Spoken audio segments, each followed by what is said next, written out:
talking to Guhaji, and he asked him to take the next train to ISI, to Calcutta, and join ISI. While at ISI, Sri Guha participated in an essay competition organized by the Indian Science News Association on the subject calculating machines, the old name for computers. His essay won the Meghnad Saha Popular Science Prize, and the paper was published in Science and Culture, which was really an honor at that point in time. The prize money was not a big amount, but the real benefit was a boost to his confidence in writing. More so as it attracted the attention of the founder director of ISI, Professor P.C. Mahalnobis. He called Sri Guha to express his appreciation for his effort. On his request, Sri Guha wrote another article on the same subject for the house organ of ISI. Professor Guha was associated with very key projects at ISI Calcutta, and he was the team member of the core group in ISI. Sri Guha was also joined CSIR's INSTOC, Indian National Scientific Documentation Center, in 1956, where he served till 1984 as documentation officer and subsequently as scientist. At INSTOC, which is now NISPER, he had opportunity to work on number of publications and was editor of several peer-reviewed journals, which flourished during his tenure. In 64, Sri B.S. Kesavan, director INSTOC, started an advanced course on library information science and documentation at INSTOC with Professor T.N. Rajan as the head. Then Professor Rajan and Sri Guha were the two pillars of this course. From CSIR, Professor Guha moved to BHU in 1984. The then Vice Chancellor of Banaras Hindu University met Professor Guha in a meeting and requested him to take charge of the Department of Library Science, and he joined BHU in 1984 as professor and head. There, he remained there till the end of his teaching career in 1986. After his joining BHU, the authorities faced a problem about the payment of his salary. When the salary check came at the end of the first month, Professor Guha refused to accept the salary, saying that he was a government pensioner and could not draw two salaries from the same government. Possibly, his salaries were, during his whole tenure in BHU, were shown as donation to the university. He donated not only to the BHU, but elsewhere also liberally. A prolific writer, Professor Guha contributed around 70 learned publications in less. His magnum opus, Documentation Information Service Techniques and Systems, drew the attention of police professionals in the country and became very popular. Till this day, this book on documentation is unsurpassed in the world in terms of content, coverage, and quality. He edited quite a number of publications that included a report on the request of UNESCO in 1985 and other works of great importance. He used to say, "My first draft is my last draft." And that is quite true because I had an opportunity to work with him on one of the reports. It is difficult to estimate how many PhDs theses he has evaluated. It is not at all surprising that in one of the saddest moments of his life, when his wife passed away in 1977, he penned down the obituary, "My obituary, O death." He turned 92 on 1st of December 2018 as a healthy individual. His demise was but a silent one. Sometimes between 7 to 8 p.m., he left this world for good. Let the great soul rest in peace in his heavenly abode forever. Professor Guha was very closely associated with the Information and Communication Society of India and was its founder president. His contribution to the society were also very many. In his memory and in his honor, the society has decided to institute the annual Professor B. Guha Memorial Lecture series. The annual Professor B. Guha Memorial Lecture is a small tribute to a great personality that Professor Guha was, who has given the library and information science fraternity a rich legacy that will be remembered and cherished forever. Friends, who else could have been the better choice than the Ambassador Shyam Saran to deliver the Professor B. Guha Memorial Lecture? Ambassador Saran does not require an introduction. He is so well known for his contributions and achievements. A former Foreign Secretary of India who has served as Prime Minister's Special Envoy for Nuclear Affairs and Climate Change. He is a senior fellow and member of the governing board at the Center for Policy Research, After leaving government service in 2010, he has headed the Research and Information System for Developing Countries, a prestigious think tank focusing on economic issues during 2011 to 2017, and was chairman of the National Security Advisory Board under the National Security Council during 2013 to 2015. He is currently life trustee of the India International Center, member of the governing board of the Institute of Chinese Studies, a trustee of the World Wildlife Fund, India, and member of the Executive Council of the Federation of Chamber of Commerce and Industry, FICCI. He writes regularly and has recently published a book, How India Sees the World. Ambassador Shyam Saran was awarded the Padma Vibhushan, the third highest civilian award in 2011 for his contribution to civil services. In May 2019, he was conferred the Spring Order Gold and Silver Star by the Emperor of Japan for promoting India-Japan relations. May I invite Ambassador Shyam Saran to deliver Professor B. Guha Memorial Lecture on Data Diplomacy, an important topic because it is often described as a critical resource of modern society, or even the oil of the new economy, where these new data resources provide several key considerations that need to be mitigated for big data, effective use in diplomacy, and thereby generating evidence-based policies. Ambassador Shyam Saran, over to you. Thank you very much, Dr. Munshi. Thank you for those very generous remarks. Dr. Usha Munshi, President of the Information and Communication Society of India, Dr. Mahesh, Secretary of ICSI, Dr. Anup Das, Treasurer of the Society, and Dr. Nabi Hassan of IIT Delhi, distinguished guests, ladies and gentlemen. Good morning to you all. I would like to thank Dr. Munshi and the ICSI for extending to me the honor of being the guest speaker at the second annual Professor B. Guha Memorial Lecture. Professor Guha was, in many ways, a pioneer in the field of documentation and library science, and his contributions are still admired today. I'm happy to honor his memory with my address today on the subject of data diplomacy. To begin with, it may be worthwhile to clarify some of the key concepts related to data diplomacy. The word data itself is derived from the Latin word datum. It is in fact the plural form of the word datum. And datum is in turn defined as, quote, a single piece of information as a fact, as a statistic, or even a quote, unquote. It is any fact that is assumed to be a matter of direct observation or amenable to measurement. So data, therefore, is an agglomeration of many such pieces of information. And big data is, of course, the continuous stream of data emanating in our digital world today from a multiplicity of digital devices and sensors. Big data is characterized by its massive volume, by the velocity of its generation, and its incredible variety. These are, of course, quantitative in nature. But there is the critical aspect of veracity, and which is qualitative in nature. Data by itself may not be of much use unless it can be processed into more valuable end products. Usha referred to data being referred to as the new oil. In fact, is referred to as the oil of the 21st century. But oil also needs to be first processed and refined before yielding products of economic value.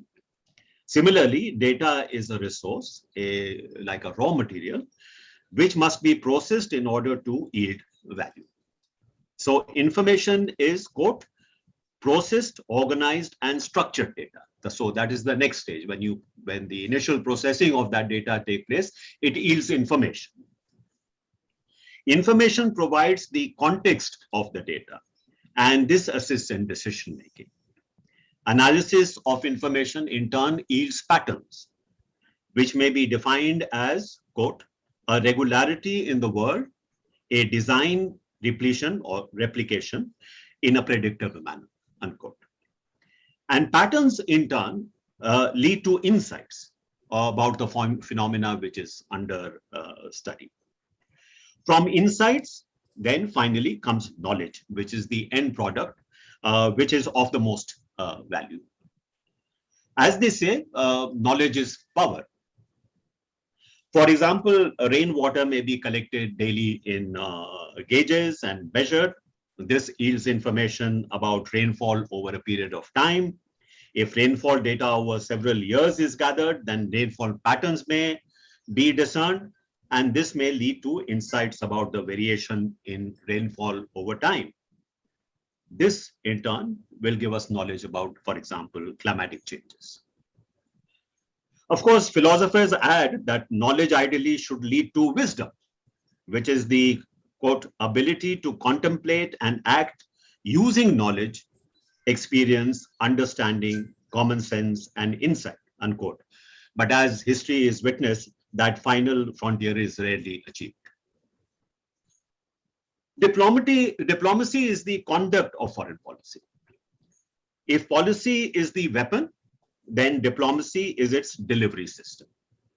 And one may also say that just as data may be the weapon, digital devices and digital communications, which the devices enable, may be considered the delivery system. While we may speak of data diplomacy, in reality, big data impacts both foreign policy formulation as well as its execution in the form of diplomacy. So even though broadly speaking, we say data diplomacy, actually what we are talking about is both foreign policy formulation as well as its execution, which is the traditional word used for diplomacy. Now, when we, so as I said, when we speak of data diplomacy, we have in mind both foreign policy as well as diplomacy, although for professional diplomats, these are two somewhat different concepts. Now, data diplomacy, of course, is a comparatively new subject. There are very few definitions actually available in literature.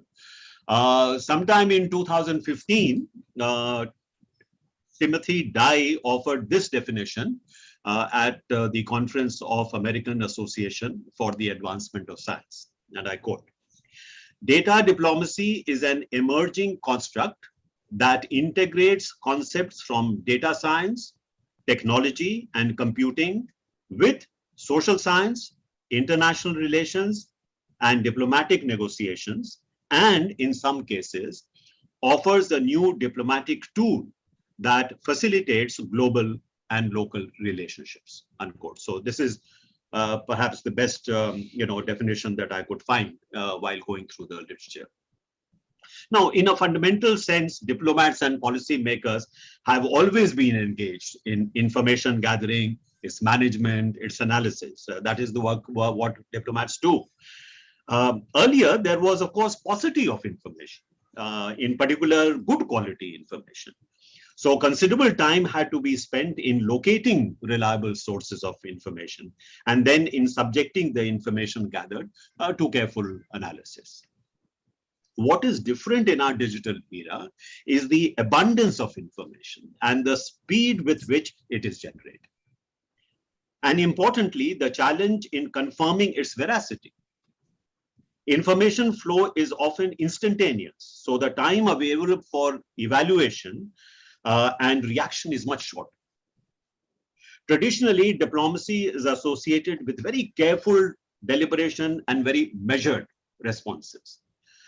But now you have Twitter diplomacy, which is its very antithesis in a sense. Who gets in his word first is sometimes more important than what is being conveyed as a carefully nuanced position. So how are makers of foreign policy and diplomats adjusting to the new and vastly transformed environment? Diplomacy has, by the way, always managed to adapt itself to technological change. So, I mean, there are assertions made sometimes that diplomacy has now become irrelevant, or diplomats have become a kind of a irrelevant tribe. Because leaders can talk to each other, they can message each other. There is no need for any kind of interpreter in between what is being said. But as I said, I think over the years, there have been many occasions where it has been, obituary of diplomacy has been written, but it has managed to actually survive. So even, when the telegraph was invented, the then British statesman, Lord Palmerston said, "Oh, the telegraph has come, diplomacy is dead." But of course, we know that that was somewhat premature. According to studies conducted at the Diplo Foundation based in Switzerland, data and diplomacy are interconnected in three ways. One, data can be a tool in diplomacy. It can sort of improve the quality of foreign policy making and diplomacy. It can do this through better techniques of information gathering, diplomatic reporting. It can improve the negotiating exercises that are undertaken. Very importantly, in communication, public diplomacy. Public diplomacy has now become a very important component of how diplomacy is done. And even very ordinary things like consular service delivery, getting people their passports or visas.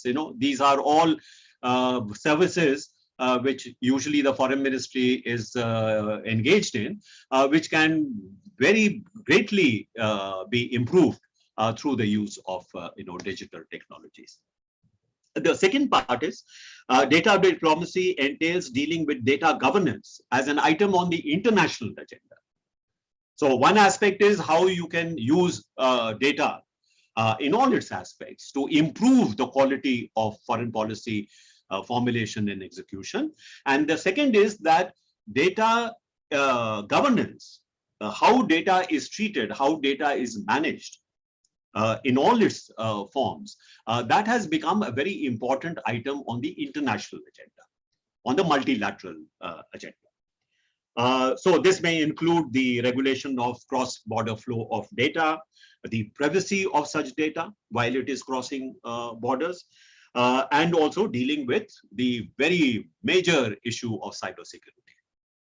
Cybersecurity, it would be correct to say today that it's a completely anarchic domain. There are simply no rules of the game. Many times this has been tried, but it has actually not really worked.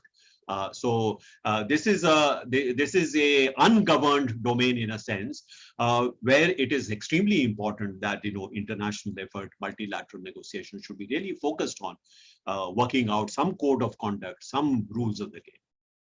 And the third is that data in all its dimensions is creating a altered geopolitical space where power equations are being influenced by the capacity of various countries to gather, store, and deploy data. So these are three aspects which are really form the crux of what data diplomacy is all about. Now, data as a tool in diplomacy can have several beneficial spin-offs, but this requires cross-disciplinary approaches. In a sense, diplomats must acquire familiarity with data science, while data scientists must acquire familiarity with diplomacy. It's very important to have that kind of cross-disciplinary kind of exchanges. The use of digital analytical tools requires the digitization of vast archives and subject files in the foreign ministry to begin with. It would be, for example, of immense value of all the different, treaties, agreements, MOUs that India has entered into with various countries. If these were, digitized and were easy of access, this would be a great help to foreign policy making. There are similarly, a large number of, joint statements, on the occasion of visits of dignitaries, or there may be declarations made by countries. And these, sometimes when, say, as Foreign Secretary, I would be dealing with, say, Sri Lanka. If I had before me all the different agreements and MOUs that had been signed, the various visits that had taken place at the summit level, what kind of declarations were, signed during those visits, it would have greatly assisted me in terms of, working out what should be our current policy with regard to the country. I must say that most of the time, the information available or the data available was rather limited. The Ministry of External Affairs now has really progressed far beyond that. A large number of its, archives have been digitized. Our officers have much easier access to that kind of legacy data, and this can, of course, very much improve our foreign policy making. Now, one of the other examples I want to give you is that the Ministry of External Affairs has a very large number of very valuable properties abroad. These may be our chancery buildings, they may be residences of our ambassadors or our officers across the world. One of the problems I found when I was Foreign Secretary was that if I wanted, in a particular region, I wanted to actually get an idea of what are the various properties we own and what are the title deeds for those properties, it was almost impossible to find them because they were locked away in some file, 50 years ago or even longer. And it was very difficult to then locate those files. So one of the exercises which we undertook while I was still in the ministry was that we should try and, locate all those files and put all those title deeds and details about the property in one single place. It should be all the documents should be digitized and should be available for easy consultation and access. So these are very ordinary things that, the use of digitization and data analysis can actually give you much better basis for decision making. There is also, once you have digitized most of your archives, then you can use things like keywords, to textual analysis, to get a lot of information about India's relations with various countries. Now, it's not only the Ministry of External Affairs which engages with foreign countries. Several other ministries and agencies of the government also have external relations. Data on these relations also need to be available in digitized form and available to decision makers as they are needed for policy formulation and execution. So I'll give you an example. When I was Joint Secretary in the Prime Minister's office during Prime Minister Narasimha Rao's time, 91, 92, we had a visit to an African country, and we met the African heads of state who happened to Niger, Jandu, fuck you, There is some issue. fuck you, Can you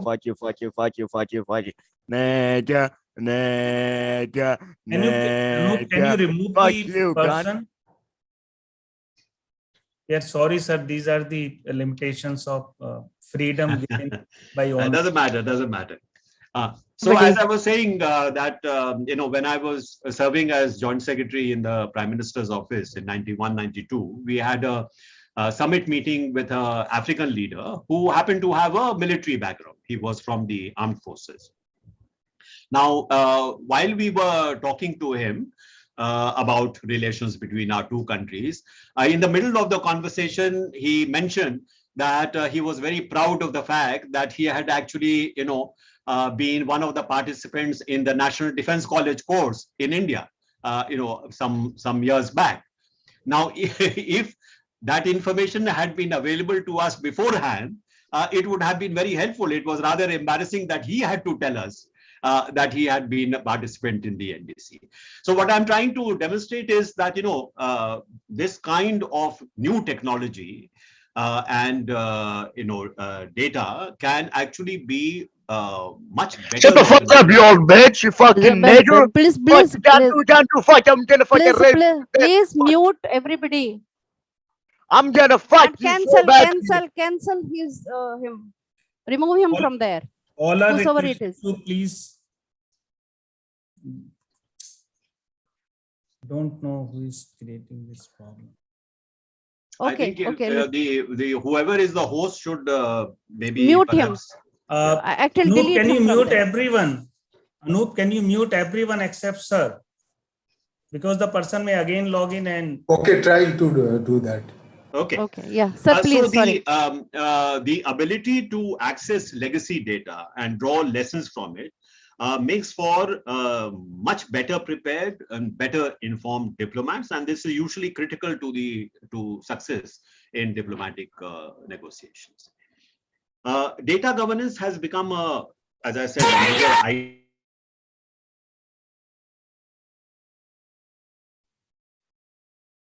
You have muted sir also. Please unmute sir. Sir, you unmute yourself. Okay. Sir, please. Yes. Please go ahead. Okay. So data governance has become a very major item on the international agenda, as I mentioned. And India is engaged in multilateral negotiations on a number of issues related to digital economy, including the handling of data.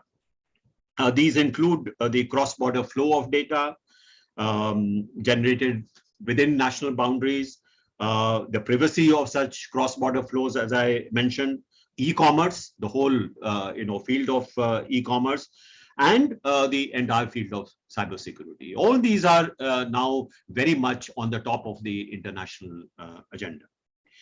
It is the internet which has created a interconnected and networked global economy, but there is still no truly multilateral management of the internet. There is a lopsided ownership and control over digital infrastructure through which data flows actually take place. Financial flows take place, again, through digital networks, which are under the control of only a handful of countries. We have seen how Russia, for example, has been debarred from the SWIFT payment system and has been literally, in a sense, unplugged from the global economy, which, as we are aware now, is mostly a digital economy. The global digital economy is dominated by high-tech platforms like Microsoft or Google, Amazon, and Facebook. Facebook, of course, now has been rechristened as Mega. These are all US multinationals, and they operate largely outside national jurisdictions, with the exception of China, perhaps. Multinational efforts to bring them under some form of multilateral governance and hold them accountable have largely failed so far. This will be a major challenge for data diplomacy going forward. Now, the last point, of course, is the impact on geopolitics and geoeconomics.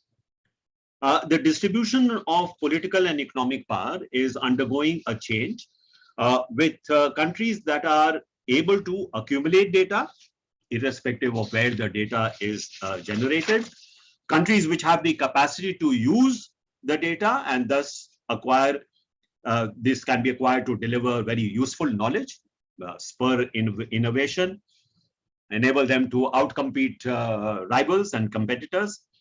They will be the front-ranking powers of tomorrow. So knowledge that arises out of data, and this is the important point I would like to make, is very different from other resources. So, when you use oil as a resource, oil resources, oil reserves keep getting depleted. Here you have a situation where the knowledge that arises out of data, in fact, grows through the further use of that knowledge rather than get depleted through that use. So it's a very special kind of resource. So in that sense, data is not the oil of the 21st century, because its expanded use will not diminish it. Rather, it will enable even greater accumulation of value. Knowledge builds, as I said, on knowledge. So data is a resource, of course, but it is the human mind which has transformed it into a resource. Data by itself means nothing unless human agency provides a context to give it meaning and interprets it using existing pool of knowledge. Data may expose correlations among phenomena, but correlation does not always suggest causation. It is still the human mind which must make the judgment call. It is for this reason that investment in human resources through high quality of education remains the best assurance of future success. It is a lesson that India needs to learn and apply before it is too late. Thank you very much for your attention. Thank you very much, Ambassador Shyam Saran, for your kind words. And as you said, beyond doubt that the use of the data in data governance is very, very important. And none will argue that the criticality of, the data interpretation is also very, very important to kind of generate, change power structures rather than just give the insights into just giving the insights. And it's very, very critical. Now, I would like to invite Dr. Nabi Hassan, Norman E. Borlaug Fellow and Joint Secretary of Information and Communication Society, for proposing vote of thanks. And if there are any questions, sir, would you like to take questions if there are? Yeah, certainly. Yeah, okay. No, Professor Dr. Nabi Hassan.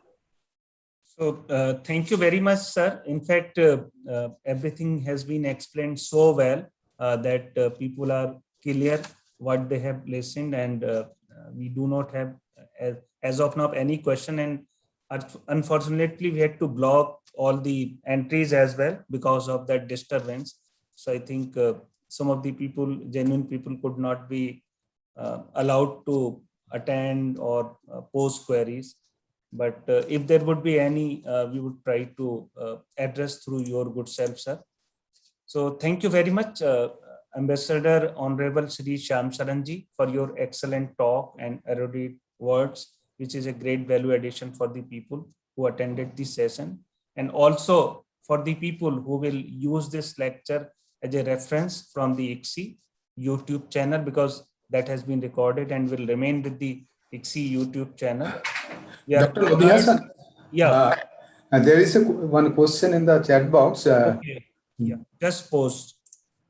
So, yeah, Dr. Usha, would you like to take that up a bit, sir?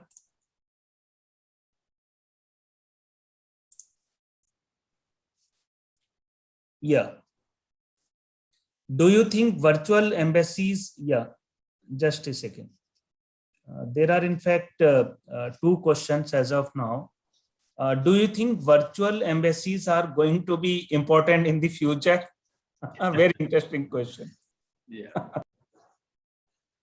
Well, thank you, Bhaskar, for your very provocative question.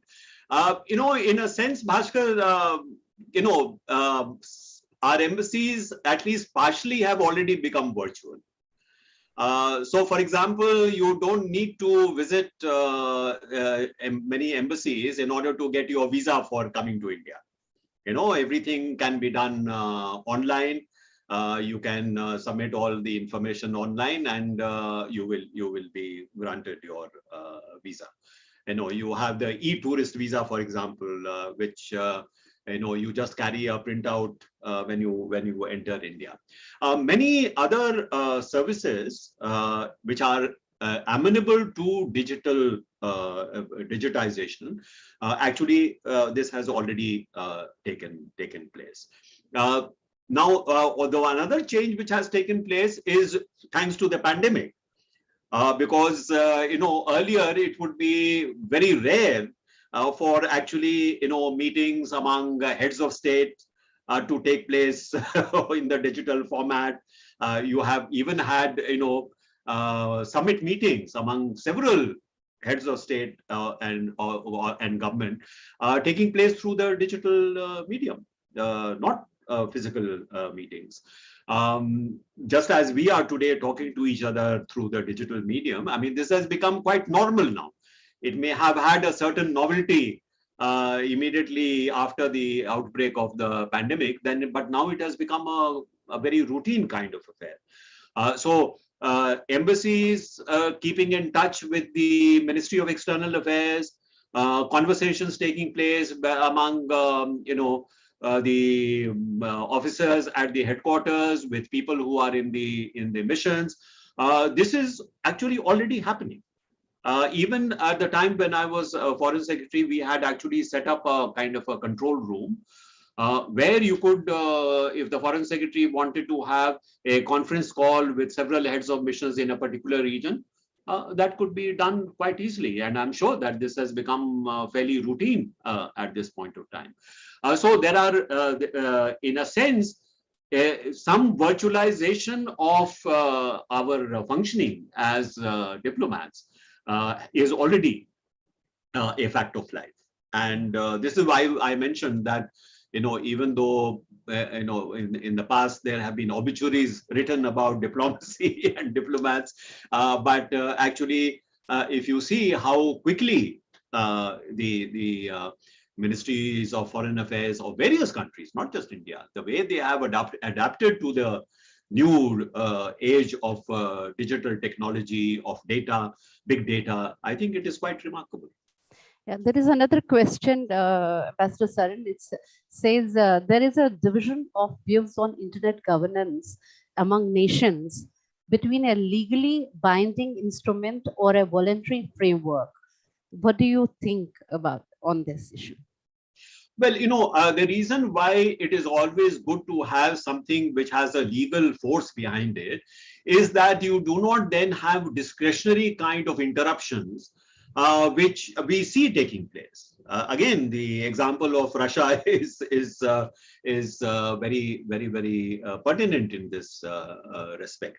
And even though we are talking about multi-stakeholder governance, which is the current pattern, in a sense, the final authority still lies with the Department of Commerce in the United States. Yes. So I think it is good that we have this multi-stakeholder kind of a governance structure for the time being, but I do not think that that gives number one a sort of assurance that this will actually be open internet. It will be available to that there won't be political reasons for which there are interruptions which take place. Secondly, there is also the question of digital divide. Absolutely. That although the internet in a way has been a great democratizing force, by providing access to much larger numbers of people, knowledge in a sense just a click away. In that sense, it has been a very, shall I say, liberating kind of a phenomena. But we should not forget that it is still that is still a large proportion of the world's population which does not have this facility, which does not have this access. So if we are talking about a more inclusive kind of a data-driven world, then ways must be found to overcome this digital divide. And so if it is something which is governed under international principles, then inclusivity can be made part and parcel of that particular arrangement. Absolutely. That, those who are left behind, there is a conscious and deliberate effort made to then bring them into the fold.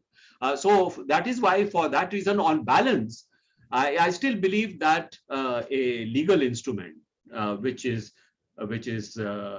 then constitutes a commitment, legal commitment by all the stakeholders, would be of greater value. Yeah. Sir, this is just, we will take this, will be the last question. Yeah. This is from Mahaduri Kumari. She says, sir, big data velocity and the speed of policy making is not in the same pace.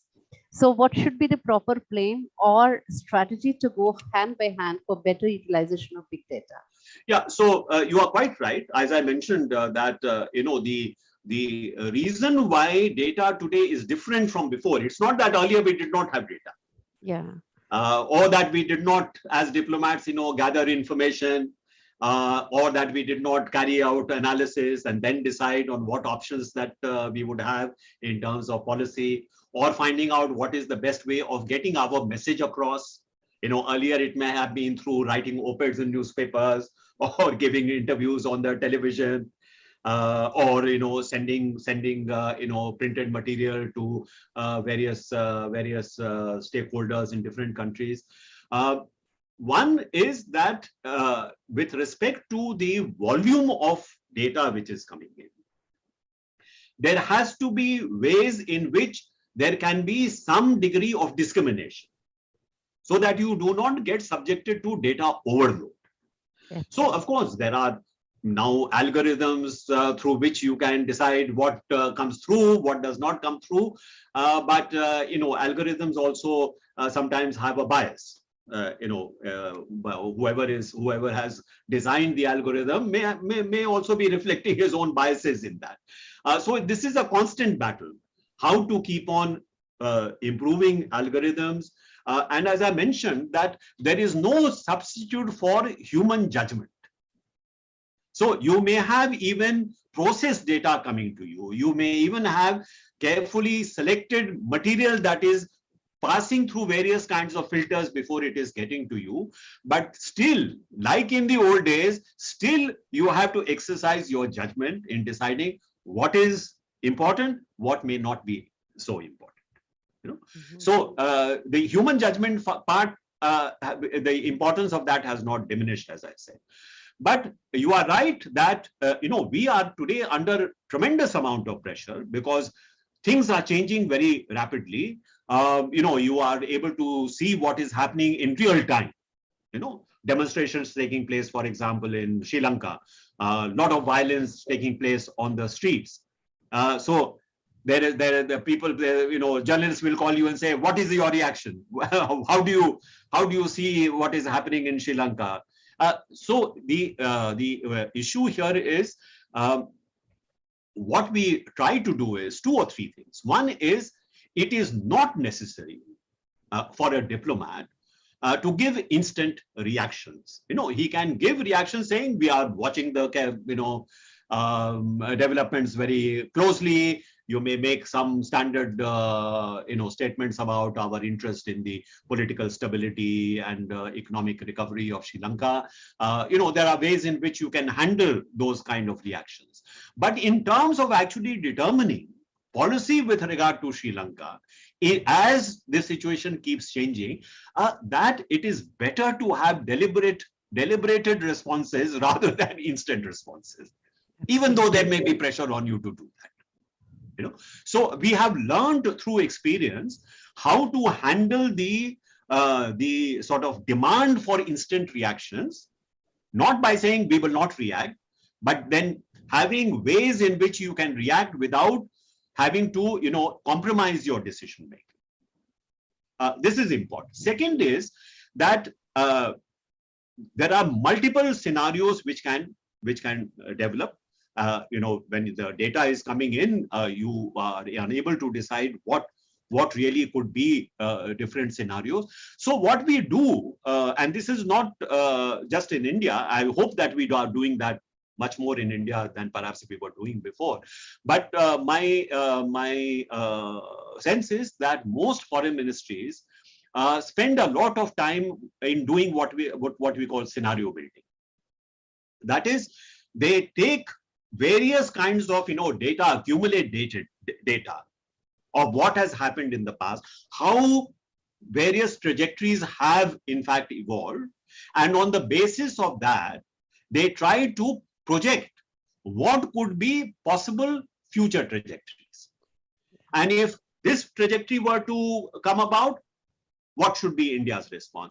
If another trajectory was to come about, what should be India's response? So this gives you a certain template with which, even when there is a fast moving situation, you have templates through which you can assess, you can evaluate, and then decide on what your responses would be. It requires a certain degree of nimbleness, a certain degree of speed of reaction. But it is not necessary that that reaction should be just an instant, a reaction which is not based on true knowledge. There is a question by an international participant, Enrique Wolf. He says, is digital diplomacy concerned by the creation of data markets? Well, you may. Is digital diplomacy concerned by the creation of data markets? Data markets? Yeah. Well, yeah, certainly. I think every aspect of the generation of data, the flow of data, the manner in which data creates value, and who benefits from that value. Yes. So, as you know, there is a big debate that a huge amount of data is being generated in India because we are a very large population, and yet the benefit of that need not necessarily be coming to us. That data is being processed somewhere else and, creating value for someone else. So this is what I meant when I said, the aspect of inclusiveness is very important. So it should not be that, something which is of value is being taken from me and I'm not getting any compensation from that. Absolutely. So how data markets are organized, how those whose data is being utilized to create value, is there some way in which they are compensated? This is something which is of fundamental importance. Yes, as I said, this is something we have to consider in the multilateral fora where these matters are being discussed. And as I said, the whole landscape is very much dominated by the 4 or 5 American multinationals who essentially sweep away a lot of data, because the devices which we use are devices which they create. The software which is used is also their software. So it's heavily weighted in favor of a small group, or not necessarily even governments, but multinational companies. So I think there are major issues of governance involved here. Yeah, absolutely, Ambassador Saran. There is a debate going on between publicly populated data on the data portals and from the private sector, and there is a mismatch. While government is populating its data and it's being used by the private sector is orthodox in sharing the most critical data that can be used by the public sector as well. With this, I thank you once again and ask Nabi Hassan to propose vote of thanks. Nabi. Thank you. Thank you very much, sir. This was a wonderful discussion, and hope people will enjoy it on our YouTube channel, which has been recorded. So I would like to thank everyone who attended this session today, and also would like to especially thank the ICSI team, Professor Usha Munshi, President, Dr. Anup Das, Dr. G. Mahesh, for their efforts to successfully hosting of this lecture. We now announce close of the program and hope to see you all in the next ICSI event, perhaps in person at a good venue, maybe at IISc or maybe at IIT Delhi as well, so that there is no more disturbance and we have a better discussion. And sorry for that disturbance, because we have such elements in almost every online lecture. Even when my son is attending the classes on online classes, there are disturbances as well. So thank you very much. We now announce the close of the program, and thank you very much, Ambassador Shyam Saran ji, for your time and for your efforts and for wonderful discussion on the topic data diplomacy. Thank you. Thank you very so much. much. Pleasure being Thank here. you. Thank you. Ambassador.